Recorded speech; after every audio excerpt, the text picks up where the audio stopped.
Baik, selamat pagi. Assalamualaikum warahmatullahi wabarakatuh. Shalom, Om Swastiastu, Namo Buddhaya, Salam Kebajikan, salam sejahtera bagi kita semua. Yang terhormat Bapak Sudaryono dan teman-teman sekalian, sebelumnya mari kita panjatkan puji syukur kepada Tuhan Yang Maha Esa karena kita sudah diberikan kesehatan untuk hadir pada acara debat SMA Negeri 3 Surakarta pada hari ini. Izinkan saya memperkenalkan diri, saya Feliciano Budi Tristatos sebagai moderator yang akan memandu acara debat pada hari ini. Ada Fadila sebagai perantaranya dalam debat ini, serta para juri yang kami hormati. Yang pertama ada Indonesia, yang kedua ada Grace, dan yang ketiga ada Jessica. Di sebelah kanan saya terdapat tim afirmatif yang dengan pembicara pertama yaitu Nabila, pembicara kedua Abigail, dan pembicara ketiga Keisha. Dan di sebelah kiri saya terdapat tim kontra yang memiliki pembicara satu Jelita, pembicara kedua Evelyn, dan pembicara ketiga Rasya. Baik, untuk proses yang diperdebatkan hari ini adalah pemberlakuan sistem hukum di Indonesia masih lemah. Sebelum debat ini dimulai, saya akan membacakan peraturan debat sebagai berikut. Yang pertama, saat peserta menyampaikan pendapat atau argumen, diharapkan peserta lain tidak boleh berbicara. Yang kedua, pada saat debat tidak diperbolehkan menggunakan bahasa yang kasar dan bahasa yang kurang familiar. Yang ketiga, penonton tidak diperbolehkan memberi tanggapan atau tujukan yang mengganggu jalannya debat. Yang keempat, pembicara pertama akan diberikan waktu 4 menit dan pembicara kedua dan ketiga akan diberikan waktu 3 menit. 5. Pengatur waktu akan memberikan instruksi yaitu 1 ketuk menandakan peserta dipersilakan untuk berbicara, 2 ketuk menandakan waktu pembicara tersisa 1 menit, dan 3 ketuk menandakan waktu habis. Baik, dengan selesainya pembacaan peraturan tadi dan dengan izin dari Bapak Sudaryono, maka debat hari ini resmi dimulai.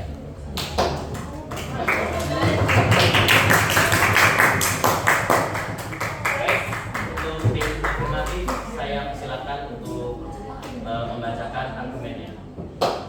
Baik, saya akan menyampaikan opini pendapat tentang kelompok kami, yaitu yang menyatakan pemberlakuan sistem hukum di Indonesia masih sangat lemah.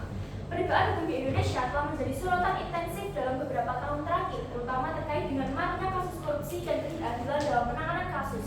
Ada ini diperparah oleh kurangnya transparansi dalam sistem hukum yang menciptakan celah untuk praktik-praktik korupsi dan penyalahgunaan kekuasaan. Banyak kasus di mana masyarakat dengan latar belakang ekonomi yang lemah mendapatkan hukuman yang lebih berat dibandingkan dengan para pelaku kejahatan korporasi atau pejabat tinggi yang terlibat dalam korupsi.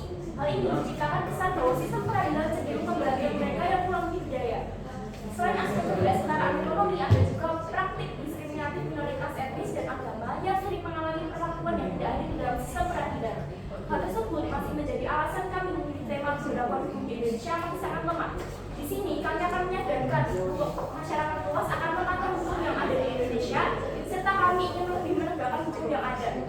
Dikutip dari buku pengantar ilmu hukum oleh Dr. Tamlius, hukum adalah suatu alat bagi masyarakat untuk mencapai tujuannya, di mana hukum sebagai sarana untuk mengendalikan individu agar tujuannya sesuai dengan tujuan masyarakat di mana mereka menjadi warganya. Dalam pasal 1 ayat 3 Undang-Undang Dasar 1945 disebutkan bahwa negara Indonesia adalah negara hukum. Tujuan hukum adalah mengadakan ketertiban dalam pergaulan manusia sehingga keamanan dan ketertiban dipelihara. Bersifat memaksa yang menentukan tingkah laku manusia dalam lingkungan masyarakat dan dibuat oleh badan-badan resmi yang berwajib. Pelanggaran mana berakibat diambil tindakan hukum tersebut. Sementara itu, terdapat hukum merupakan sistem yang dilakukan terdapat pemerintah atau lembaga negara yang bertindak secara terorganisir untuk menjamin keadilan dan ketertiban dengan menggunakan perangkat atau alat kekuasaan negara. Penegak hukum memiliki peran strategis dalam menentukan kualitas penegak hukum di sebuah negara. Di Indonesia sendiri, kinerja para penegak hukum seringkali dianggap kurang memuaskan. Masalah yang kerap kali terjadi di tengah masyarakat adalah hukum yang hanya berhenti pada catatan saja. Hukum hanya menjadi formalitas. Hukum tidak lagi menjadi sebuah payung yang mampu melindungi hak dan kewajiban setiap warga negaranya.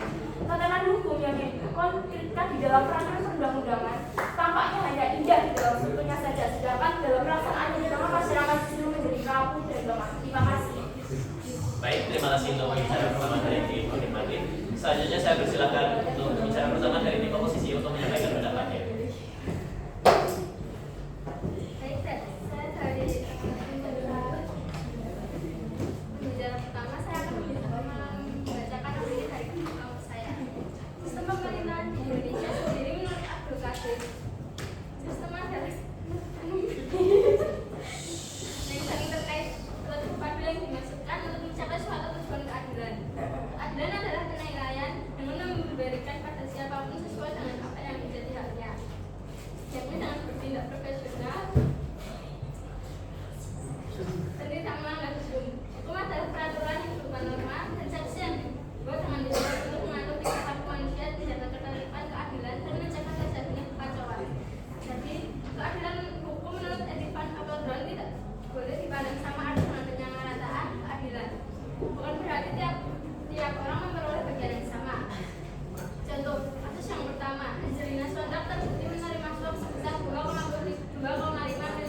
selanjutnya saya persilahkan untuk berbicara kedua dari tim afirmatif.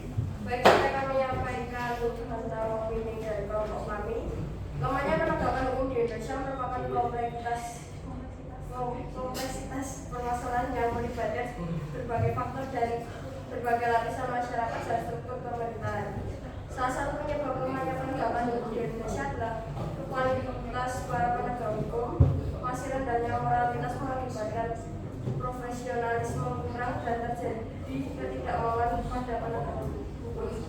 Contohnya adalah pada kasus tentang seorang nenek mencuri singkong dan kasus dari Ferdinand Sambo sendiri. Di kasus nenek pencurian singkong ini, kasusnya sangat amat disorot oleh banyaknya media. Sedangkan untuk kasus dari Ferdinand Sambo sendiri tidak ada kejelasan sampai sekarang dan juga hukumnya masih lumpang. Ini menyebabkan bahwa hukum di Indonesia itu sangat-sangat lemah karena mereka tidak mampu menghukum kriminalitas petinggi-petinggi negara, sedangkan mereka mampu menghukum masyarakat bawah, dan itu menyebabkan hukum di Indonesia sangat bersorot rendah karena mereka sendiri tidak tahu bagaimana cara menghukum petinggi-petinggi yang menyebabkan kerugian negara dan kerugian masyarakat, sedangkan mereka mampu untuk menghukum masyarakat bawah karena mereka tidak mempunyai apapun. Praktik diskriminatif dalam penanganan kasus-kasus hukum juga menjadi perhatian serius. Beberapa elemen masyarakat, terutama minoritas etnis dan agama, sering mengalami perlakuan yang tidak adil di dalam sistem peradilan. Stereotip dan prasangka terhadap kelompok tertentu dapat mempengaruhi keputusan hukum, merugikan hak individu, dan merusak integritas sistem peradilan. Terima kasih. Baik, terima kasih kepada pembicara kedua dari tim afirmatif. Selanjutnya saya persilakan pembicara kedua dari tim oposisi untuk menyampaikan pendapatnya. Baik, saya sebagai tim oposisi izinkan saya untuk membalas argumen tim afirmatif. Untuk kali ini yang membicarakan tentang pemberlakuan sistem keadilan hukum di Indonesia itu masih sangat rendah, itu membuktikan banyak sekali argumen dan riset mendalam. Kita tidak bisa menyangkal bahwa hukum di Indonesia ini memang rendah, dan memang itu realitanya. Tetapi sebenarnya yang membuat hukum di Indonesia menjadi rendah itu karena oknum-oknum yang menerapkannya. Ada beberapa kasus, misalnya saja kasus Chandrika Cika yang menjadi tersangka kasus penggunaan narkoba. Dia melakukan kasus narkoba dan ditangani dengan dipenjara atau dijerat pasal 127 Undang-Undang Nomor 35 Tahun 2009 tentang narkotika dan terancam 4 tahun penjara. Dan berdasarkan undang-undang tersebut itu dilaksanakan dengan benar. Untuk kasusnya Ferdinand Sambo ini sendiri, dia tidak jadi dihukum mati, tetapi tetap masuk ke dalam hukum undang-undang hukum pidana.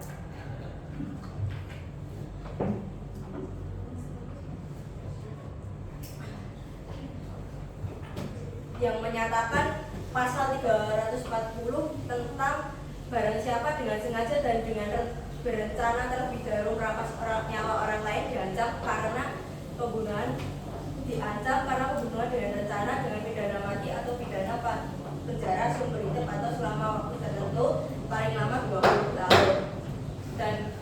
Dan itu pun juga dilaksanakan.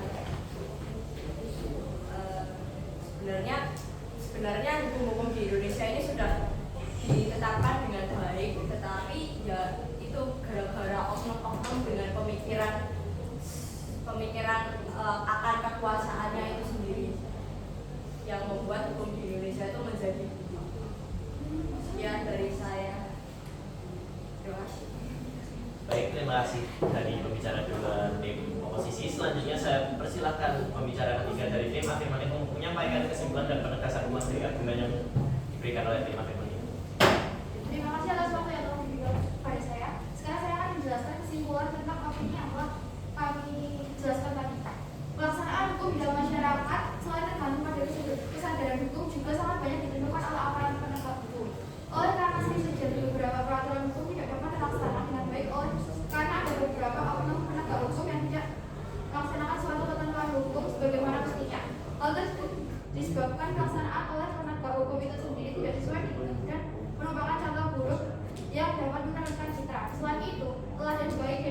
integritas dan moralitas aparat penegak hukum mutlak harus baik, karena mereka sangat rentan dan terbuka peluang bagi praktik suap dan penyalahgunaan wewenang.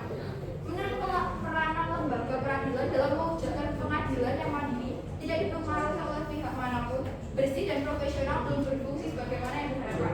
Hal tersebut hanya disebabkan oleh satu, adanya intervensi dari pemerintah dan pengaruh dari pihak lain terhadap satu keputusan pengadilan, tetapi juga karena kualitas profesionalisme, moral dan akhlak aparat penegak hukum yang masih rendah. Akibat kepercayaan masyarakat terhadap lembaga peradilan sebagai benteng terakhir untuk mendapatkan keadilan semakin menurun. Yang kedua, lemahnya penegak hukum juga disebabkan oleh kinerja aparat penegak hukum lainnya seperti hakim, polisian, jaksa, advokat, dan penyelidik pengawas negeri sipil yang belum menunjukkan sikap yang profesional dan integritas moral yang tinggi. Kondisi sarana dan prasarana hukum yang sangat diperlukan oleh aparat penegak hukum juga masih jauh dari memadai, sehingga sangat mempengaruhi pelaksanaan penegak hukum untuk berperan secara optimal dan sesuai dengan rasa keadilan dalam masyarakat.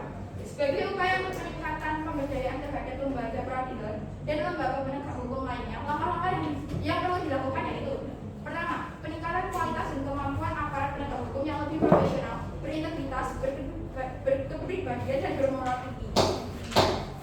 Perlu dilakukan perbaikan sistem perekrutan dan promosi aparat penegak hukum, pendidikan dan pelatihan, serta mekanisme pengawasan yang lebih memberikan peranan serta yang besar kepada masyarakat terhadap perilaku aparat penegak hukum.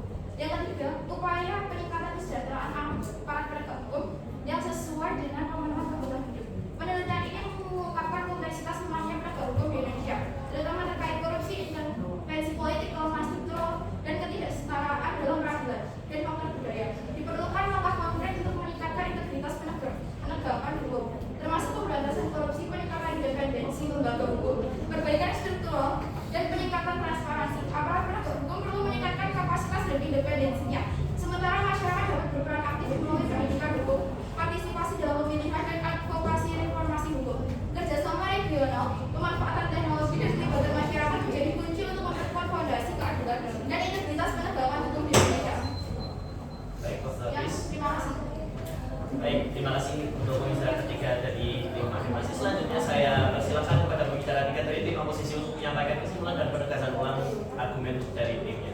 Baik, saya akan menyampaikan kesimpulan pada pendapat saya dari dua kasus yang telah dijelaskan tadi. Dapat diambil kesimpulan bahwa keadilan hukum di Indonesia masih sangat rendah.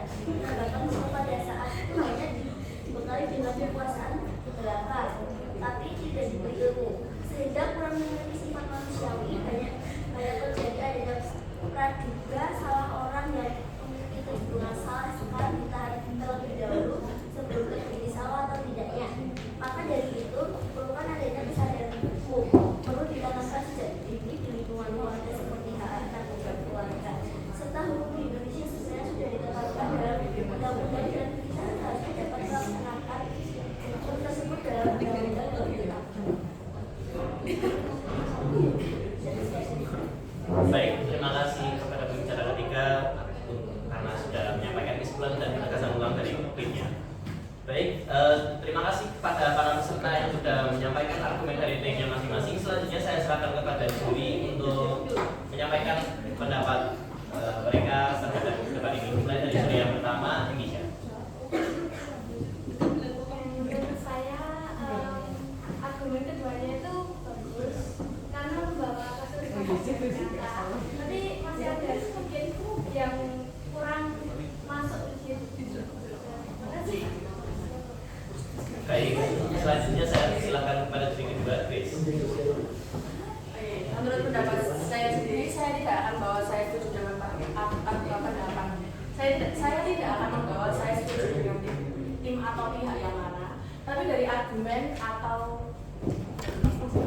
bukti, dari argumen dan bukti yang dibawa sangat meyakinkan, terutama membawa kasus Dewi Sandra, Verdi Sambo, dan juga lain sebagainya.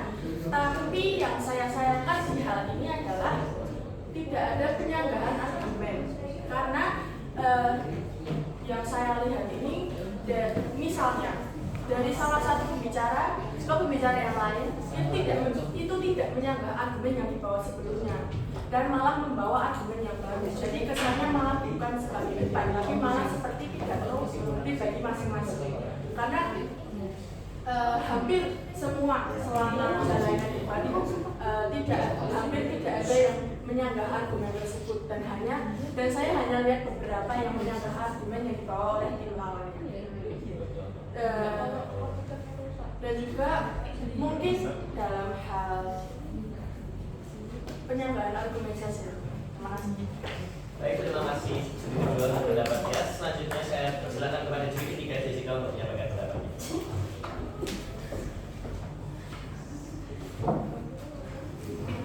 Baik, menurut pendapat saya sendiri kurang lebihnya sama seperti punya juri yang lain. Argumennya sudah bagus, tetapi benar apa yang dibilang oleh Grace, tidak ada saling penyanggahan antara argumen satu dan argumen yang lainnya. Baik, terima kasih. Baik, terima kasih kepada para juri sekarang sudah menyampaikan pendapatnya. Selanjutnya saya persilakan kepada para juri untuk berdiskusi dan memilih argumen mana yang lebih kuat isinya atau bisa dibilang menang.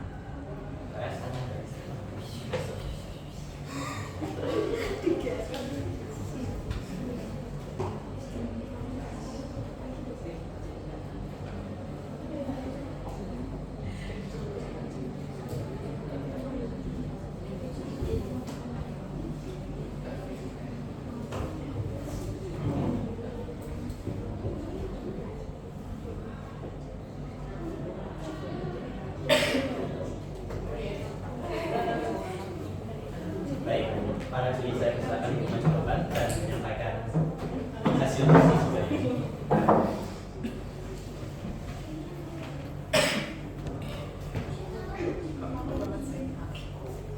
Sebelumnya kami dari para juri mengucapkan terima kasih banyak atas partisipasinya dari tim afirmasi dan tim oposisi. Namun keputusan kami dari tim yang akan kami pilih sebagai pemenang, tim ini memiliki argumen yang kuat,